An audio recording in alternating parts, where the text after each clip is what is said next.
O país, hoje, do ponto de vista macroeconômico, está muito melhor do que em 2014. Se a gente terminar o grande desafio que vem na área fiscal, a gente está pronto para um ciclo de retomada da economia e um ciclo muito positivo, disse Samuel Pessoa, economista. Eu também acredito nisso. Eu acho que nós estamos no que posso chamar de bom momento. A economia brasileira está se posicionando de uma forma muito interessante para acelerar o processo de retomada do crescimento.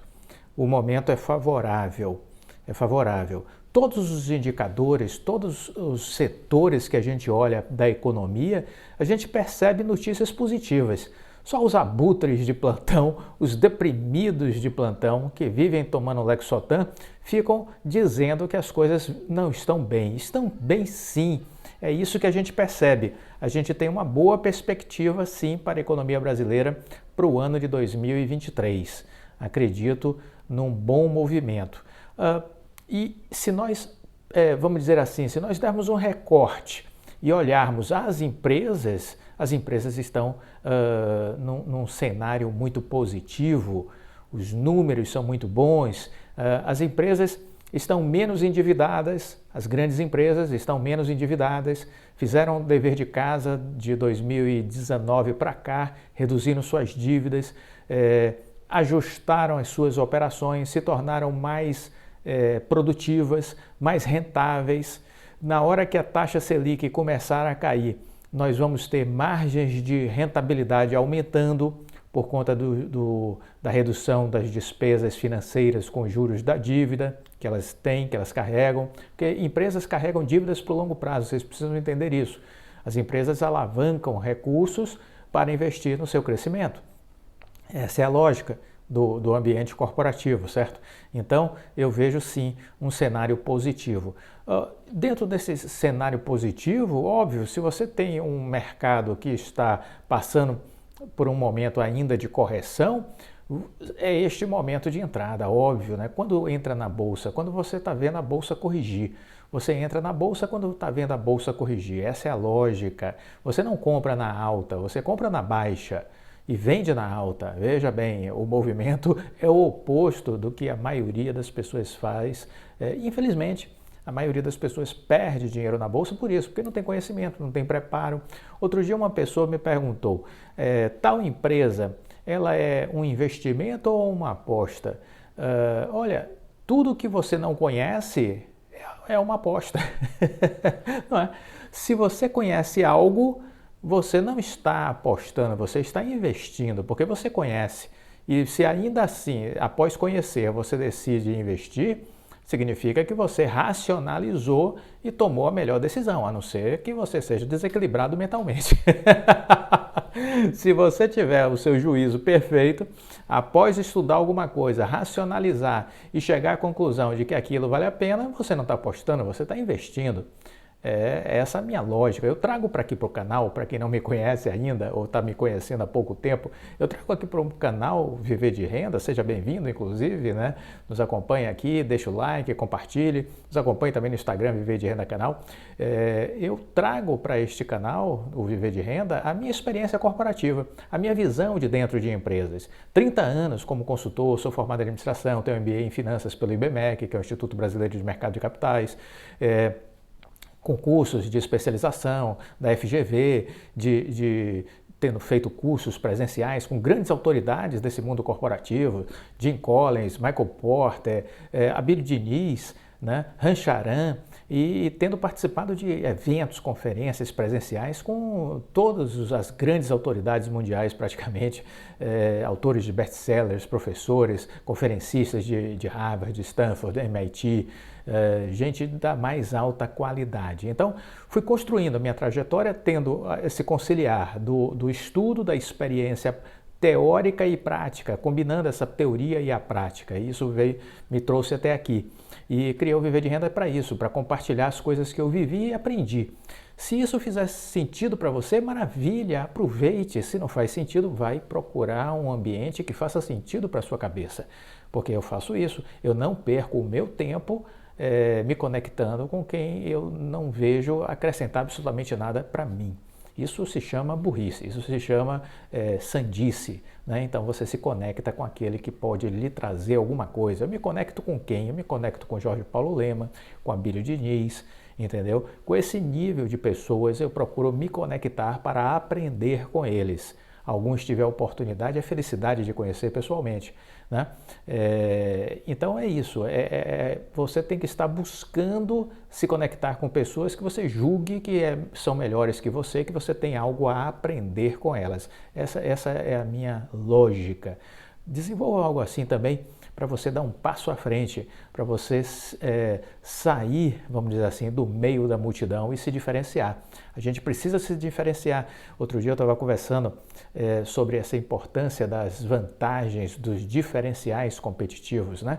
Que é todo este conhecimento, essa experiência, essa aptidão para fazer alguma coisa que nos torna muito diferentes. Isso vale para as empresas, isso vale para as pessoas também. Precisamos construir essa capacidade, vamos dizer assim, de nos destacarmos da multidão. Olha, o Michael Bloomberg e o Bill Gates, dois bilionários americanos, né? O Michael Bloomberg e o Bill Gates, eles recentemente estiveram num evento da empresa do Bloomberg, que é dedicada a essa área de filantropia, e eles estiveram discutindo, né, debatendo as suas visões com relação ao futuro e o que eles consideram como o maior desafio da humanidade. E aí Bill Gates disse assim: se você quer ficar deprimido, olhe para a produtividade da agricultura. Ele conversava exatamente com Cristina Figueres, que é co-presidente do conselho The Earthshot Prize, que é um prêmio lançado há 2 anos pelo Príncipe William, em conjunto com o Sir David Attenborough, um biólogo, escritor e apresentador da BBC. Na África, diz Gates, até 2030 a produção de grãos cairá 25% e 75% nas 2 décadas seguintes. Há muito tempo que a produtividade agrícola global só crescia, mas de um século, na verdade. Antes que o acuse de enveredar por uma versão atualizada da teoria malthusiana, Gates sabe que a tecnologia pode reverter este quadro. Os africanos não têm boas sementes, disse ele, mas hoje temos a genética e a inteligência artificial, a inovação, a inventividade humana. Tudo isso pode salvar a agricultura. É interessante ele trazer esses dados da África, porque se a gente confronta essa realidade com a realidade da agricultura do Brasil, você vê que aqui nós não paramos de crescer, né? Nós somos o oposto. Nós somos, vamos dizer assim, nesta área da agricultura, a locomotiva do mundo. O mundo vem atrás do Brasil, porque nós somos realmente um centro de excelência nessa área da agricultura. Somos um centro de excelência. As pessoas precisam conhecer o mundo rural, precisam aprender as lições que a natureza e que a agricultura nos oferece, que os agricultores nos dão, lições muito positivas. O agricultor ele não tem tempo ruim, ele está sempre se dedicando, ele está sempre trabalhando, não tem essa coisa de hoje eu não estou bem, hoje eu estou cansado, estou com dor de cabeça. Não existe isso. A lavoura vai requerer a atenção dele, então ele vai ter que botar a mão na terra, né? A coisa que ele sabe é que ele precisa cuidar da lavoura, do seu plantio, porque o futuro dele depende disso, desse cuidar dia após dia. Ele sabe que tudo tem um tempo, há um tempo de plantar, há um tempo de colher, e neste processo você precisa cuidar para que tudo possa evoluir da melhor maneira possível. Então o agricultor, ele tem uma vida onde a natureza ensinou muita coisa a ele e ele aprendeu, ele se tornou uma pessoa muito madura, se você parar para analisar todo o aprendizado que o homem do campo tem. As pessoas dos centros urbanos precisam aprender com os agricultores, com os homens do campo. Não tenho a menor dúvida disso, porque tive o prazer de aprender muito com diversos deles, porque eu já fiz projetos de desenvolvimento regional exatamente no mundo rural, né? Projetos voltados para a área produtiva, de educação, de proteção ambiental, então eu sei do que eu estou falando. E nós somos referência, né? O brasileiro precisa se orgulhar da agricultura brasileira, do agricultor brasileiro, da Embrapa, que é um centro de inteligência espetacular, e temos que aprender a admirar e valorizar os produtores rurais, o agronegócio brasileiro. Há uma turma aí com um viés esquerdista que de vez em quando gosta de futucar e criticar o agronegócio, mas não sabe o que está falando. São pessoas desprovidas de bom senso, de conhecimento e de inteligência. É o meu ponto de vista. Se você quer entender o que é o agronegócio brasileiro, assista a live que tem aqui no nosso canal com o Márcio Porto Carreiro, que ele fala exatamente sobre a força do agro no Brasil e por que o agro se destaca. Há um caminho, há um processo, há um uso de uma inteligência e há uma responsabilidade, há uma seriedade. A agricultura nossa é de precisão, de ponta, tecnológica e certificada por auditorias externas. Tem áreas da nossa agricultura que tem para mais de 20, 30, 50, 100 auditorias atestando a qualidade do que aqui é produzido. Então, há muito blá blá blá sem sentido sobre o agronegócio brasileiro, sobre a agricultura brasileira. Gente que não entende nada, mas que repete bobagens porque ouviu alguém dizer e sai repetindo.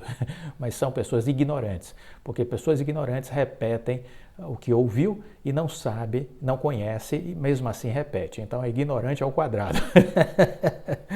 E aí voltando aqui para esse encontro do Bill Gates com o Michael Bloomberg, Gates citou como exemplo a questão do Paquistão. Existe aí problemas que estão acontecendo de enchentes históricas no país esse ano. Isso tem causado uma crise humanitária também de grandes proporções. O custo deve ultrapassar 10 bilhões de dólares. Há um desastre climático que provoca o deslocamento de grandes massas populacionais, há crises migratórias acontecendo. Tudo isso é uma região que já é afetada por conflitos e grupos radicais. O que a gente vê no Paquistão é a receita do desastre, disse Bill Gates. Michael Bloomberg acredita que o assunto não está recebendo a atenção devida, que existe aí, óbvio, uma questão clara de problemas decorrentes das condições climáticas do nosso planeta. A parte boa, disse Bloomberg, é que se você deixa de poluir em um lugar, o mundo todo se beneficia. A ruim é que se você polui, o mundo inteiro sofre. Eu lembro do Martin Luther King, né, que dizia isso: nós somos interconectados, nós somos parte de uma mesma família humana e nós estamos entrelaçados. O que acontece com uma pessoa repercute na vida de outras pessoas. Então é isso, a gente precisa ter essa noção de conectividade, usando a palavra do momento. A equação para resolver essas questões de ambientais, elas passam por diversas variáveis, são múltiplos os caminhos, disse Bloomberg. Tem a questão das emissões de carbono, nós temos aí a questão relacionada à instabilidade e imprevisibilidade do clima, eventos raros se tornando cada vez mais comuns, furacões ficando mais fortes, tornados mais frequentes, enchentes mais frequentes e mais fortes também enquanto fenômenos. Portanto, temos que olhar tudo isso, porque tudo isso está gerando uma sucessão de crises humanitárias. É preciso trabalhar na questão da redução das emissões de carbono, temos que pensar nas energias renováveis, é preciso pensar tudo isso de uma forma global. O aquecimento ele não acaba imediatamente após você zerar as emissões, disse Bill Gates. Isso é um desafio geracional. A Terra, segundo a ciência, tem mais de 4 bilhões de anos, os seres humanos surgiram na África há 2,5 milhões de anos, a Revolução Industrial começou há 200 anos e mais da metade de queima de combustíveis fósseis se deu nos últimos 30, 40 anos. O Acordo de Paris, que foi aprovado por 195 países há 7 anos, estabeleceu a meta de manter o aquecimento global abaixo de 2 graus Celsius. E para isso o mundo precisa zerar as emissões até 2050. Agora, explica isso para o agricultor paquistanês que perdeu toda a colheita. Falamos de 2050, mas eu estou preocupado com o ano seguinte, 2023, disse Bloomberg. Ele também reiterou que não esperava que os políticos resolvam o problema. Para sair dessa situação, o setor privado deve investir enormes quantias na transição energética, em medidas de adaptação climática. Mas se o esforço financeiro é gigantesco, em compensação o tempo é curto, disse ele. O futuro da humanidade depende de uma transformação econômica profunda, de larga escala e em tempo recorde. Mas aí eu diria que para isso os empresários são maravilhosos, porque eles sabem fazer mais por menos e no menor tempo possível. De fato, concordo com Bloomberg, não pode deixar nas mãos dos governos, porque daí não sai nada. O caminho está traçado, disse Bill Gates, destacando que existem diversas inovações que podem tirar a economia desse nó evolutivo, entre elas a questão do hidrogênio verde, a fusão nuclear, outras modalidades de energia limpa, né? Não vamos esquecer, energia solar, energia eólica, a questão da produção de alimentos. Bill Gates destacou que olhar a produção de alimentos tem que ter um recorte especial para a África e a Ásia, onde existe aí demandas, né, urgentes, emergenciais com relação à alimentação. Daí é uma questão de direcionar recursos, disse Michael Bloomberg, recursos para os lugares certos. Há 10 anos, Bloomberg, por exemplo, ele destacou que lançou uma iniciativa para financiar o fechamento de um grupo de usinas a carvão nos Estados Unidos. Conseguimos acabar com 68% delas. Agora ele promete ir atrás da indústria petroquímica e nenhum governo irá escapar de ter de montar estruturas de ajuda emergencial aos mais vulneráveis, como se viu na pandemia. A vantagem de ser um bilionário, disse ele, é que se alguma coisa te tira o sono, dá para mudar. É isso, é maravilhoso isso, né? Porque o dinheiro nos dá este poder, de poder efetivamente usar o dinheiro para transformar o nosso entorno e ajudar a transformar a nossa cidade, o nosso estado, o nosso país e o mundo. Claro que sim, né? Se os bilionários se unirem, se as grandes empresas se unirem uníssono, né? Se estiverem todos em sintonia com uma agenda transformacional, as coisas acontecem. Porque isso está na veia do empresariado, não está na veia do político. O político não faz acontecer nada. Agora o empresário sim, o empresário ele realiza, ele é um realizador por natureza, né? Ele é uma pessoa que faz acontecer, ele não procrastina, ele antecipa metas, ele antecipa resultados. Essa é a característica dos grandes empresários e vamos olhar mas cada vez mais essa pauta da sustentabilidade está na agenda de empresas e dos grandes grupos financeiros, dos grandes fundos de investimentos, bancos. Isso está crescendo cada vez mais. Este é um caminho sem volta. Tem um provérbio chinês que diz assim: quando as águas começam a rolar, não há como detê-las. É isso, as águas estão rolando. Ainda bem. Olha, uma outra coisa que eu queria destacar para vocês é que existem algumas questões interessantes para a gente refletir quando a gente olha aqui para o nosso Brasil, né? O endividamento das famílias tem crescido. O endividamento das famílias atingiu 53,1% em agosto, informação vinda do Banco Central. O volume de operações de crédito alcançou 5,1 trilhões de reais em agosto, o que representa uma expansão de 1,6% ao mês. O endividamento das famílias com o sistema financeiro nacional alcançou 53,1% em julho, uma elevação de 0,3% no mês e de 5,1% em 12 meses. Já o comprometimento da renda situou-se em 28,6%, com variações respectivas de 0,5% e de 3,8%. Os dados fazem parte das estatísticas dos estudos que são feitos regularmente pelo Banco Central do Brasil. O BC falou que o volume das operações de crédito chegou a 5,1 trilhões em agosto, uma expansão de 1,6 no mês. Na comparação com o mesmo período do ano anterior, o crescimento de estoque total de crédito passou de 17% em julho, praticamente. E esse movimento resultou da desaceleração de 20,9% para 20,7% no crescimento interanual do crédito para pessoas físicas e de estabilidade em 11,5% da expansão das operações realizadas com empresas, considerando os mesmos períodos de comparação. Na tentativa de controlar a inflação, o Banco Central colocou em prática um agressivo ciclo de alta. O Banco Central foi rápido e subiu muito a taxa de juros para tentar dar uma freada no processo inflacionário, que foi interrompido agora com a Selic a 13,75% ao ano. Foi mantido, né, essa Selic, e eu considero o teto dessa Selic, eu considero ela em seu estágio terminal. Disse isso há mais de 40 dias, antes da reunião do Copom. Eu dizia, olha, vai ser uma burrice se o Banco Central aumentar essa taxa de juros. Não faz o menor sentido, todos os indicadores apontavam já para uma pisada de freio do processo inflacionário e de uma reversão de tendência. Então isso já fazia com que não houvesse mais necessidade de se subir essa taxa de juros. No período, considerando aí os últimos 12 meses, né, houve uma alta para 40,6% ao ano dos juros cobrados pelas instituições financeiras no crédito livre, em que as taxas são pactuadas livremente entre bancos e tomadores.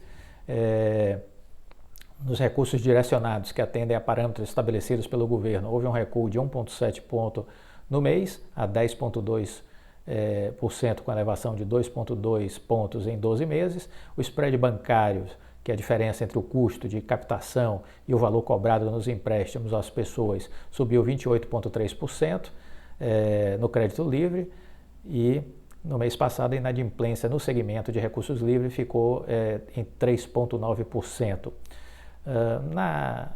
Quando a gente olha a questão da base monetária, a base monetária somou 395,4 bilhões em agosto, crescendo 1,5% ao mês, mas ainda apontando uma redução de 2,7% em 12 meses. No mês, o volume de papel moeda em circulação teve uma queda de 0,8% e as reservas bancárias aumentaram 12,9%. Alguns números, né, sobre a situação econômica das pessoas neste momento de mercado, né, neste momento do país. Isso nos sinaliza aí um pouco a nossa situação momentânea e faz com que a gente possa ter condições de fazer algumas projeções de uma tendência de melhoria para os próximos 12 meses. Olha, eu sempre aqui bato na tecla da educação. Eu digo que este é o grande problema do Brasil, a falta de educação, né? As pessoas querem aumentar o salário mínimo, isso é uma bobagem. O salário mínimo ele é proporcional à incapacidade das pessoas que ganham o salário mínimo. As pessoas são analfabetas funcionais. Quer pagar quanto para um analfabeto funcional? 10 mil reais, 5 mil reais, 3 mil reais? Pague então e apresente esse seu gesto generoso, né? Porque isso já é filantropia. Não é relação de emprego, né?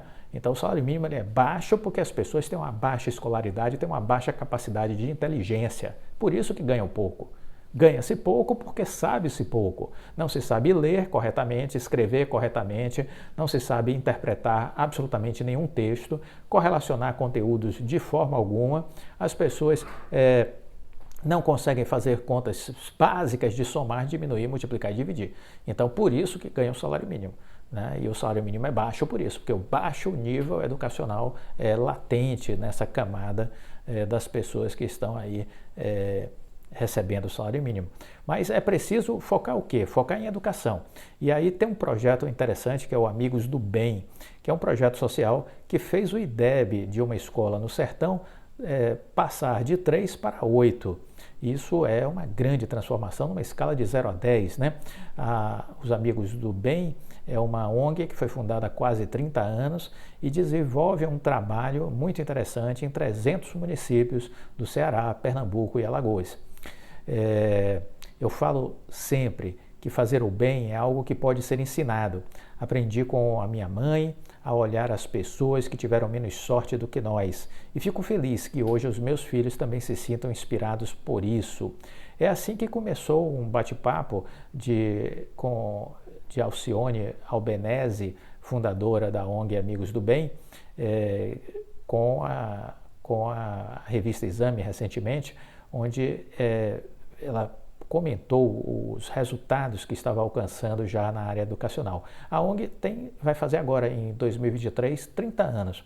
E tentar resumir essas 3 décadas em meia hora de conversa foi um desafio, mas longe de ser penoso, certamente menor do que o de fazer uma escola no sertão nordestino, passar de uma pontuação de 3,8 no IDEB em 2015 para 8 em 2022. Olha, eu sei o que é isso porque eu já fiz projetos nessa área de educação e este é um salto em 7 anos, é espetacular, extraordinário. Você tirou da lata do lixo escolas, educação, uma população e colocou num patamar muito elevado de conhecimento e de capacidade cognitiva, de capacidade de raciocínio. Isso não é um resultado simplório, é um resultado espetacular, digno de todos os elogios. A conquista foi comemorada com muita alegria pela fundadora da ONG e representa o fruto de um trabalho contínuo realizado em Inajá, município a 7h30 de Recife, e um dos 300 atendidos pela ONG atualmente. Depois de ultrapassar essa meta, Alcione entrega qual é a próxima, chegar à nota 9, e isso em breve. A evolução, ao longo do tempo, é o resultado de um trabalho de muito amor, como disse ela à revista Exame. É um esforço. O Amigos do Bem atende 150 mil pessoas mensalmente. É um trabalho que envolve o ensino de crianças e adolescentes no sertão nordestino, com uma metodologia criada pelo próprio projeto e totalmente adaptada à realidade do seu público, bem como trabalha as questões aí ligadas à nutrição dessas famílias e à alocação de postos de trabalho, tanto para os pais de quem está na escola, quanto para os jovens recém-formados. É essa orquestração que hoje tem mais de 10,6 mil voluntários recorrentes que trabalham para colocar de pé este projeto, essa iniciativa. O aspecto-chave para os resultados observados é exatamente esse trabalho voluntário. Conseguir chegar a esse estado da arte de modo sustentável para o desenvolvimento econômico local levou tempo, mas precisamente 29 anos. Em 1993, Alcione Albenese decidiu tirar do papel um projeto que surgiu a partir de outras iniciativas de apoio à população criadas por sua mãe, Guiomar Albenese, em São Paulo. A iniciativa de sua mãe, que existe até hoje, trata de 11 creches nas comunidades paulistanas, em que são atendidas mais de 2.000 crianças. Há quase 30 anos, quando colaborava com esse trabalho, Alcione ouvia das mães das crianças que a pobreza daqui nem se comparava com a do sertão nordestino. De olho em entender essa realidade de perto, ela reuniu 20 amigos, 1.500 cestas básicas e foi visitar a região no Natal daquele mesmo ano. O sertão pernambucano foi o primeiro. Ao chegar lá, Alcione afirma que se deparou com o que define como uma pobreza comparável à de países africanos. Algo que já surpreendeu na dimensão em ser algo inimaginável no Brasil para ela até então. A gente ia entrando nos povoados e as pessoas não sabiam em que ano estavam, não tinham acesso à energia elétrica, todas as casas de barro, sem o que a gente considerava o mínimo para viver, uma vida decente, uma vida digna. Comovida com a situação, ela tornou o que aconteceu naquele Natal um evento recorrente. Nos 10 anos seguintes, passou a data e o Ano Novo no sertão nordestino. A viagem com caminhões para chegar até os locais mais remotos levava alimentos, roupas, brinquedos, médicos, remédios e o que mais coubesse e fosse necessário. Nessas viagens, ela levava a própria família. Hoje, os 4 filhos dela têm uma atuação relacionada ao projeto, algo que ela descreve com muito orgulho e que atribui a este trabalho realizado durante tantos anos, repassando de modo geral o ensinamento da própria mãe. Uma década depois, a vontade de transformar o projeto de Papai Noel em algo maior moveu a fundadora. E para tirar esse objetivo do papel, ela teve de abrir mão de algo igualmente importante, a FLC Lâmpadas, empresa fundada por ela e que na época da venda tinha 36% do mercado no Brasil, à frente de todas as concorrentes. Foi ela, aliás, a primeira mulher a ir para a China e trazer a primeira lâmpada econômica, a primeira fábrica de LEDs para o país. O importante é lembrar que não foi a primeira vez que a executiva se movimentou no empreendedorismo. Quando ela tinha 17 anos, teve uma confecção de roupas que chegou a ter 80 colaboradoras. Vender a empresa foi uma decisão muito difícil, a mais difícil da minha vida. Eu assinei o contrato de venda chorando, tanto que até hoje o papel está meio borrado das lágrimas que caíram. Mas vendi a empresa muito consciente da decisão que estava tomando e de saber que o que eu queria de fato nessa vida era poder transformar a vida de outras pessoas. Na época, o primeiro trabalho em poucos deles foi o de construir casa de alvenaria para as famílias, a fim de substituir as casas de barro em que moravam. Ela comprou terrenos, usando grande parte dos recursos próprios, além de algumas doações, para contratar equipes que construíram as casas. Mais do que isso, começou junto com esse projeto a plantação de caju. Hoje são mais de 100 mil pés plantados em Pernambuco e outros 100 mil no Ceará, que geram postos de trabalho. Além disso, ao longo do tempo, o projeto também construiu fábricas de beneficiamento de castanha do caju, que geraram produtos vendidos para grandes supermercados e se tornaram fontes de renda, tanto para as famílias quanto para o projeto em si. São ao todo 15 unidades produtivas que geram mais de 1.500 empregos. Hoje, ao contrário do início, em que todos os recursos vinham praticamente da fundadora, o projeto conta com 3 fontes de rendas: parcerias com as empresas, doações de pessoas físicas e dinheiro que vem a partir das vendas dos produtos das fábricas. Essa foi a primeira parte, mas daí constatamos que todos os trabalhadores eram analfabetos, famílias inteiras que não sabiam ler e escrever há gerações. E quando olhamos para os jovens, era claro que eles seguiriam o mesmo caminho. Então, em 2010, o projeto passou a construir o que hoje são chamados centros de transformação, locais em que as crianças e adolescentes poderiam ter acesso ao ensino e às atividades extracurriculares. São 4 ao todo, sendo que cada um tem 25 salas de aula. As disciplinas ensinadas vão desde as tradicionais, a partir de um projeto de cooperação com as escolas municipais, até as extras, completando um turno integral na escola. A gestão de tudo, da merenda ao ensino, é totalmente feita pelos amigos do bem. Nós pegamos IDEBs muito baixos, de 2, 3, crianças que realmente não sabiam nada e começamos a trabalhar. Foi muito difícil, primeiro porque elas não tinham base nenhuma, segundo porque tinham um elevado grau de desnutrição. Tivemos de fazer uma força-tarefa, juntar voluntários, médicos, para que as crianças pudessem comer melhor e ter chance de aprender. Ano a ano fomos trabalhando e hoje tem mais de 500 jovens formados na universidade. É a primeira geração dessas famílias a ter um diploma. Então veja, é possível transformar o Brasil, mas só é possível se o empresariado fizer o que ela está fazendo, o que ela fez. E eu sei de vários que fazem coisas assim. E é este o Brasil que se transforma. Não dá para esperar nada da classe política. É da pior espécie, é da pior qualidade. Entendeu? Eu sempre me recordo daquela piada que perguntam a Deus: o Brasil tem praias belíssimas, tem uma natureza exuberante, não tem terremoto, não tem furacão, não tem nada de ruim. Ele disse: espere para ver a classe política que coloquei lá. Então é isso, nós temos uma categoria aí deplorável na nossa política nacional mas isso pode ser modificado, isso pode ser transformado. E exemplos assim, como o dos amigos do bem, precisam ser valorizados e publicados, repercutidos, evidenciados. Qual o diferencial de um projeto desse? Ela própria responde. É a forma de ensinar, que se aprofunda na história das crianças. Quando você vai ensinar alguém que é desnutrido, cujo pai e avô foram analfabetos, é necessário ter um trabalho ainda mais próximo das famílias, capaz de conversar com eles, de criar uma identidade, uma aproximação. Além de desenvolver a metodologia, de contar com as escolas com um cardápio adequado, o Amigos do Bem também conta com uma frota de 100 ônibus que levam e buscam todos os dias 10 mil crianças. Os veículos chegam a percorrer distância de 30 quilômetros entre um local e outro para os dias letivos. Segundo ela, a pandemia foi um grande desafio. A ONG atendia 70 mil pessoas mensalmente, passou a atender 150 mil. O isolamento social, além dos desafios de fome, tivemos a questão do ensino à distância, tudo isso foi multiplicado em problemas. Para solucionar tudo isso, houve mais mobilização das pessoas, mais sinergias foram construídas. Em 2 anos foram 1,5 milhão de pessoas atendidas durante a pandemia, com mais de 1 bilhão de litros de água que chegaram ao sertão. Resolver a questão do ensino foi bem mais complexo. Isso porque o ensino à distância não era uma realidade em locais que nem mesmo acesso à internet tinham. A solução encontrada foi a de literalmente levar a escola para casa de milhares de crianças. Em 2020, o projeto alfabetizou 300 crianças em 3 meses. Como isso foi feito? Em cada um dos 300 municípios atendidos pelo projeto, foi criada a figura do agente educador, um profissional de educação que acompanhava as dificuldades pedagógicas de cada criança atendida ali. E ele era uma pessoa que trabalhava motivando as pessoas a esse aprendizado. Em 2021, com a flexibilização das restrições, as escolas passaram a receber pequenos grupos de 7 crianças, o que era feita uma sondagem para avaliar o impacto da pandemia na defasagem escolar. E a partir das conclusões foram trabalhadas aulas particulares de reforço para recuperar o tempo perdido.